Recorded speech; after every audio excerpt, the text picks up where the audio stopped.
To take the conversation further, Peter Clottey, broadcast journalist at the venue of the summit in New York, joins me on the news. Thank you for joining us.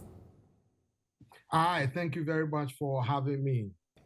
Let's start with the speech of the newest African president, William Ruto of Kenya. He spoke on investment as well as food security in East Africa. How best can he tackle these challenges? Well, the challenges are obviously there. He has been a deputy president before he was elected as the legitimate president of Kenya. So the challenges are there. He seeks partnership with both local and international partners.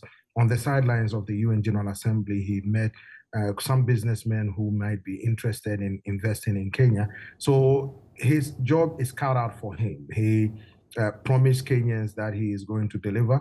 It remains to be seen how he's going to do. But he was just elected. He was just sworn in after a court challenge affirming after the court made a decision that he was duly elected. So his job is cut out for him. Let's see how he performs.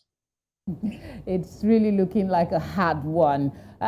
Still talking offshoot of those conversations going there, security in DR Congo. It was a major point for President William Ruto. I beg your pardon, that's President Felix Tshisekedi, actually. Right. And he accused Rwanda of aggression.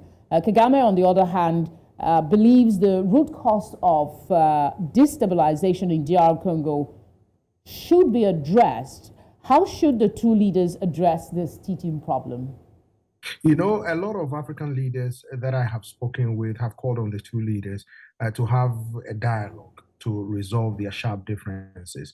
On the one hand, the Democratic Republic of Congo government says that it has evidence that shows that Rwanda is behind or supports the M23 rebel groups. The group has been terrorizing some people in the DRC for some time now, although a top official or representative of the rebel group told me that they have a problem with the DRC government and that Rwanda doesn't back them. Rwanda has denied backing them, and some people have called, from Rwanda have called that FARDC, a rebel group that targets Rwanda, sometimes attacks Rwanda, should also be kicked out of the DRC, and that each side is supporting rebel groups from each side, and that this has to be resolved. But as you know, the recent news was that Emmanuel Macron, French president, had a meeting with both Rwandan President Paul Kagame and Felix Tshisekedi here in New York, and they tried to hash it out.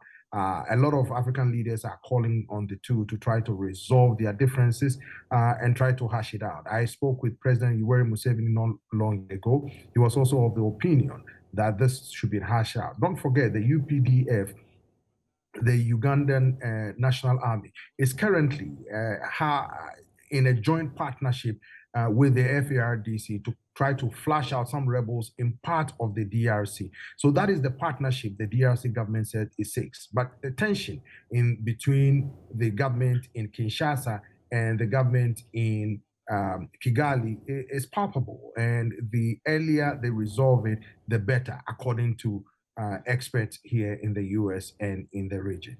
We certainly look forward to a quick resolution, or at least a timely one.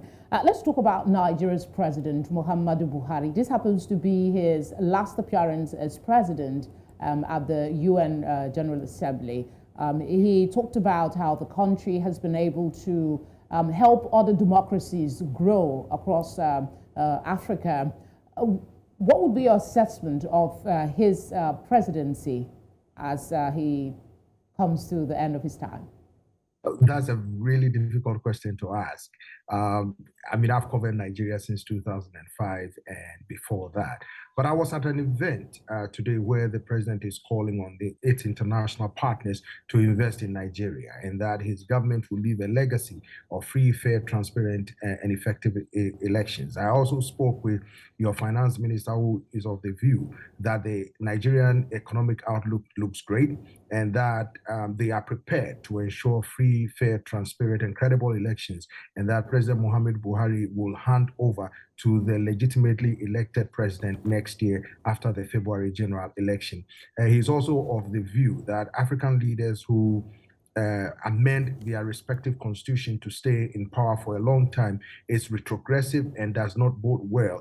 That creates unnecessary tension. It creates instability, not only in their respective countries, but then, West Africa becomes a little bit unstable. And he really denounced that. I spoke with Garba Shehu on the sidelines of the meeting today, where they called on investors to come and invest in Nigeria, and that Nigeria is ready for business. So let's see how it goes. I asked him about the security challenges where a lot of Nigerians say they don't feel safe because of kidnapping, banditry, Islamic militants, and other armed groups terrorizing people, kidnapping. And what was his response? Because this is, well, I know you have been skeptical about giving your assessment, but what was his response? At least you can tell us that. Well, his response was that the government is doing every bit. I even asked him why the president had not fired some of the service chiefs.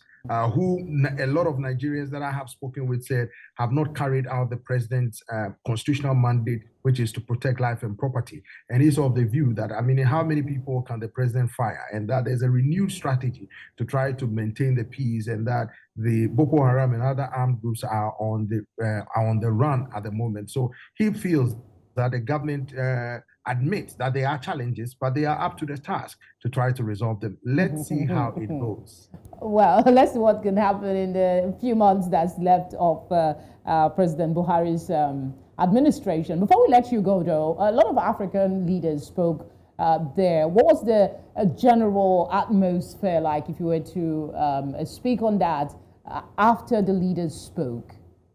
Well, one of the major things they talked about was climate change and the resolution of the conflict in Ukraine, or the invasion of Ukraine by Russia.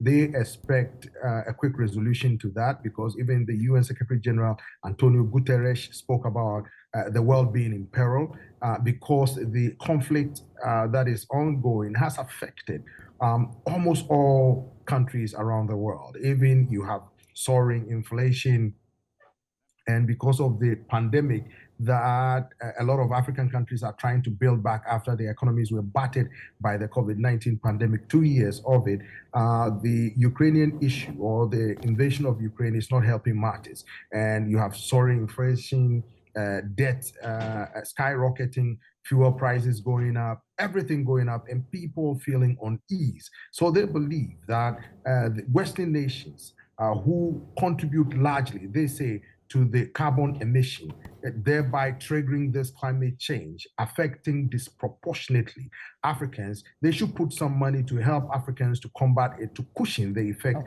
that most Africans are suffering at the moment, of bearing the brunt of climate change. So it remains to be seen. On the sidelines of the UN General Assembly, there are meetings with experts to find the best solution to resolving this problem. Well, we'll look forward to what the resolutions will be at the end of the day. Thank you very much, Peter, for speaking with us, and do stay safe out there.